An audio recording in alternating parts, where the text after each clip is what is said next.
Welcome to MindLob, the hive mind antidote for conservative Christians that want to form their own conclusions. And now your host, Ken Carroll. So what do torches of freedom have to do with you? Around 1900, the American Tobacco Company desperately wanted women to start smoking, but they had some challenges. Women smoking around the 1900s was a stigma. It was something that was not accepted in our culture. So what they did was they went out and they hired Eward Bernays, the nephew of Sigmund Freud. And what they wanted him to do was to conquer this stigma. So Eward Bernays went to work. Now, another issue around the 1900s was equality. Women desperately wanted their equality to men. And so Eward Bernays weaponized that in the first PR campaign. At least that's what some say are the first PR campaign. And what he did was he transformed cigarettes into torches of freedom. So torches of freedom meant equality. So when he put women out on the 4th of July smoking cigarettes and they were interviewed, they would say, these are not cigarettes. These are torches of freedom. And overnight, cigarette sales exploded. Eward Bernays did his job. Now, looking at this story, did Eward Bernays really care about women's equality? Of course not. He cared about selling cigarettes. Torches of freedom was a concept concocted in his mind, something that didn't change or transform a cigarette. A cigarette was still a cigarette, but the meaning behind the cigarette was transformed, and those cigarettes were sold. Now, I'm not sure about how much they knew about the dangers of cigarette smoking around 1900, but I can tell you that it obviously wasn't for women's health in the long run. So what does that have to do with you and me today? You know, part of the problem in our modern society today is that there is this history of information that spans everything from Nazi Germany to Eward Bernays to World War II to whatever tests, whatever marketing strategies, whatever we've done. We now have this mass of information. And it's kind of, to me, it seems a little bit foolish for us to think that it stops with the media. I mean, do you really think that your media just happens to be the good guys? While people who are in complete opposition to you think that their media is the good guys? Not all conservatives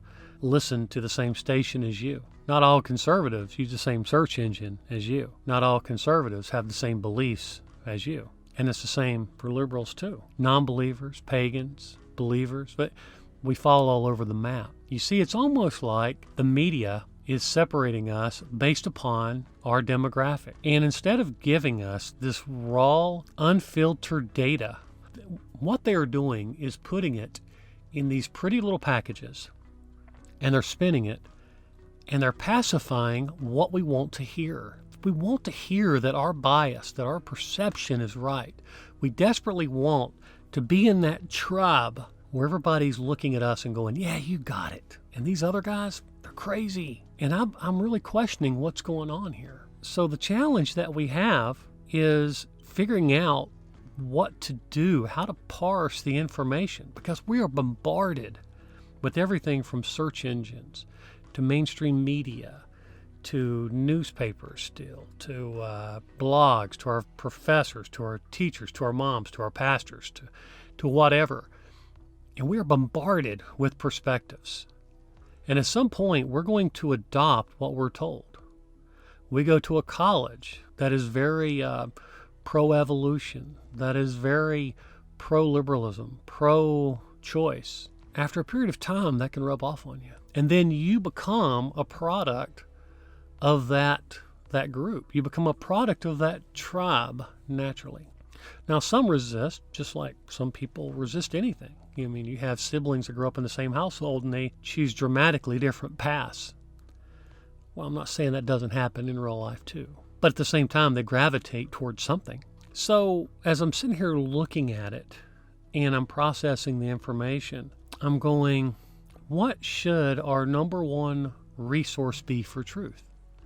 Now, as Christians, of course, we're going to say, well, it's the Bible. However, when I talk to Christians and the subject of pro-choice, pro-life comes up, I'll hear them give an argument. It's almost like I'm listening to the spin on a certain station or a certain perspective or a certain TV show or a certain personality that person likes. And they'll say, well, I think God would want a woman to be able to choose. And they completely bypass the Bible. The Bible has nothing to say other than a baby in the woman's body is still a baby. It's that simple. Science. I was listening to a philosophy course the other day, and the philosophy instructor, he clearly said, science doesn't know when life begins. They have no clue. And so this issue hangs on the fringes of subjective ideas. It hangs on torches of freedom, but with life in the balance. And you see, both sides are so entrenched because both sides think the other side is so out of touch. And so there's no real grounding. The conservative that believes in pro-choice completely bypasses the scriptures. They go to another authority. They don't think the Bible has the right answer. I think that's very interesting. So, we can also look at this when it comes to the election. I mean, you want to talk about polarizing. The election is extremely polarizing. We look at the country and it's divided. I just went to eat breakfast, and the waitress that came to serve me, breakfast, we started talking. And her comment to me was, she goes, I think we're on the brink of a civil war. It just seems like we're so polarized. And so if you take that information and you go, on its most innocent level, is our media breaking down according to a demographic and taking raw information and trying to cook it and put in spices and seasoning to make it palatable for their demographic? In other words, are they skewing the data and skewing the information to appeal to a certain group? And if so, instead of it being torches of freedom where the person is destroying themselves through smoking cigarettes, through being deceived, now we're destroying a country because these war drums are beating. And all of us are so convinced that the other side doesn't know what they're talking about. It says a lot about the person. It says a lot about people.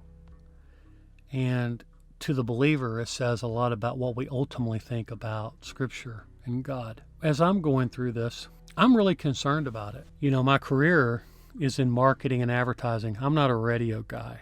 I'm doing this because I think it needs to be done. I don't think the media is doing what it should be doing. And when I look at big tech, I got really nervous this year. On the big social media platform, I was hired by 2 conservative politicians to promote videos. These were not slanderous videos. These were not attacking their opposition videos. These were get to know the politician videos. They would show things like the politician playing with his grandkids and what he believes in and what he represents. These would be very friendly videos. And I remember as an agency, we've been working with big tech for a decade, longer. And when I started to run these ads, the first thing I did was I had to verify my ID. And so I went to verify my ID. And what you do is you plug in your information, then ask you a bunch of personal questions, like if you're doing a mortgage or something like that. And so I answered the questions, and the next screen that came up said, we're sorry, that wasn't enough information. It wasn't enough for us to believe you are who you say you are. So we're going to have to send you a piece of information in the mail. It'll take 7 days. Well, the election's in high gear. 7 days is a long time to wait. 7 days later, I get a piece of paper in the mail. I plug it into a computer, hit the next screen. It tells me that it's sorry, but it can't validate the information. The code was right, but it couldn't validate the information. So then what it asked me to do was to go get an affidavit. So basically I had to go get some information, and I had it filled out by a notary, and then I uploaded it. Once I uploaded it, I wait another day or two. I get a response. The response says that it looks like that the notarized document was tampered with. I thought that was illegal. I don't know. I'm not an attorney, but I thought that would be considered an illegal act to alter a document. And I looked at the document, and it was not altered from the notarized version, so I re-uploaded it. They rejected it yet again. So then I went back to the notary, and I explained it to her.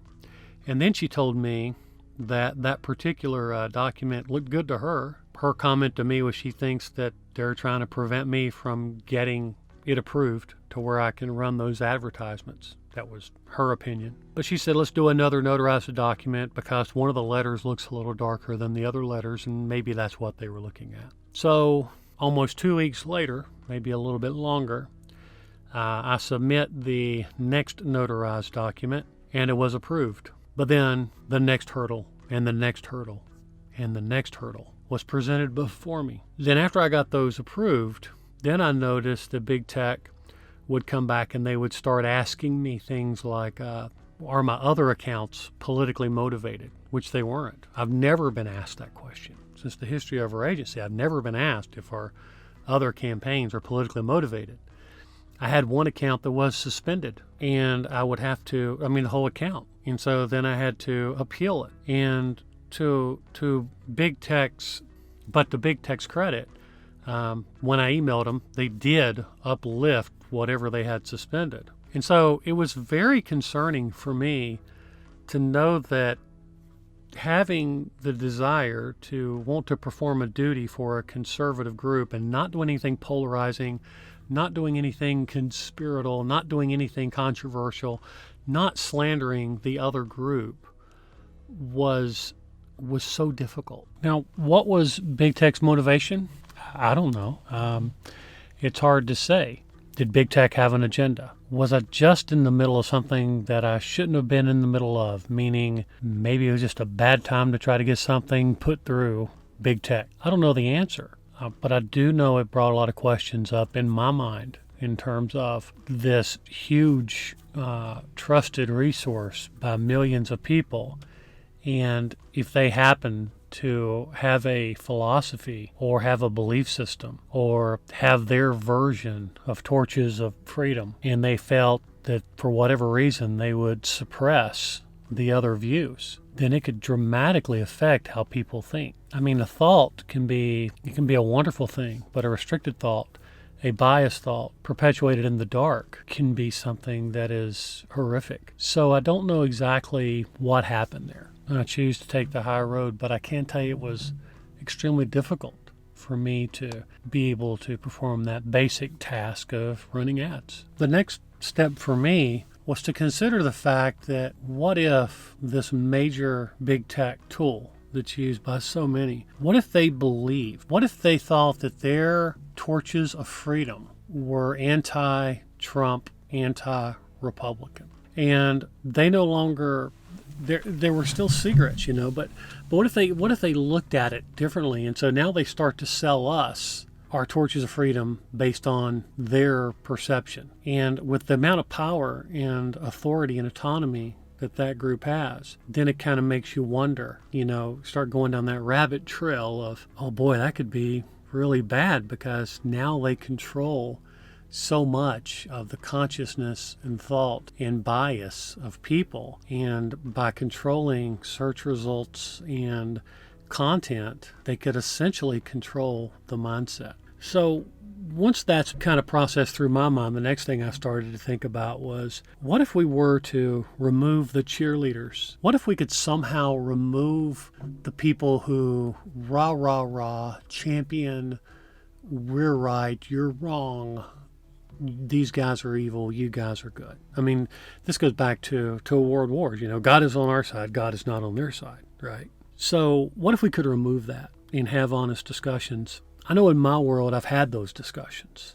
I've had discussions with people on the far right. I've had discussions with people on the far left and in the middle and everywhere else in between. And what I found out was something very interesting, is that when you start presenting data and you take away and you strip away the tribe mentality, then discussions can happen. And it doesn't matter where that person is at. For example, if scientifically we do not know when a life becomes a life, and everyone understands that, and we get away from getting our torches of freedoms and cigarettes mixed up, meaning we don't dehumanize a baby by calling it a fetus, and we understand that is a baby. I had a discussion with a gentleman years ago, and he was a doctor, and I was asking him, I said, do you think, because he performed abortions, and I asked him, I said, do you know that that's a baby, or do you think it's a fetus? Because I want to know what he thought when life began, basically, within the mother. And he goes, well, of course I know it's a baby. And I said, you know what's a baby? And I said, you're okay with it? And then his answer to me was, he's like, yeah, society has dictated that abortions are okay, and so therefore it's okay. And I said, so you get your morals from society? And his answer to me was, well, yeah. And so then I started to wonder, and I asked him, I said, well, if you take Nazi Germany, and then we have the Jewish people, and we have these Jewish people, and they're being, killed off by the hundreds of thousands, but their society deemed that was okay. Did that make it okay? And he says, well, of course not. And I said, well, why not? I said, what's different? And he goes, well, that's just wrong. And I said, well, what makes that different from what's going on in the U.S.? And he goes, well, because society's dictated that that's okay. They mandated it. And so he got caught in this loop. It's like he couldn't break running around the racetrack of this thought. And I realized that he was conditioned. He was conditioned to believe that innately the baby's life inside the mother had no value. And we have to remember that at one point in Germany, people were not these dumb racist automatons. They were people that were subjected to different means of persuading them to think that certain people were not as human as them. We tend to look back and think that it was just this evil culture with evil people and evil thoughts, but in reality, it was a manipulated people. And so we have to be very careful that we're not a manipulated people. Now here's the good news. As Christians, we're supposedly have something intrinsic. We have the unbiased, the non-subjective, the objective reality of our world, of morality, of sin, of understanding deception. And we need to understand that if the media, at the very lowest end of this thing, if they are simply serving a demographic, but if the very worst, if they have different means or different rationale for creating segmentation and polarization, we need to understand that we're all human and we're all susceptible to manipulation, and we're all susceptible to falling prey to a tribalism and a bias. And I think that we need to be very sensitive to that, but then also rely on God's authority, rely on Scripture. And if those truths are intrinsic, and those truths are truths, as we believe they are, then they're going to resonate with the individual when presented in an appropriate fashion, which is why it's very important to understand the Scriptures. It's very important to understand the realities, and it's very important to not be susceptible to these outlets and prioritize them over the Scriptures. Because when we do those things, we are allowing ourselves to be just as confused as a society that assumes cigarettes are torches of freedom. What are you trusting above the Scriptures? Where are your torches of freedom at? How are you not understanding a person who doesn't have the objective reality that you have? And are you compromising your objective reality? If you are, why are you doing it? Do you need to research the Scriptures? Do you need to validate it in your mind? Do you need to pray about it? What's between you and God? And whatever those are, once you're able to uncover it, those torches of freedom will become nasty cigarettes. Thank you for listening to MindLob. Make sure to subscribe to our podcast or visit mindlob.com to learn more.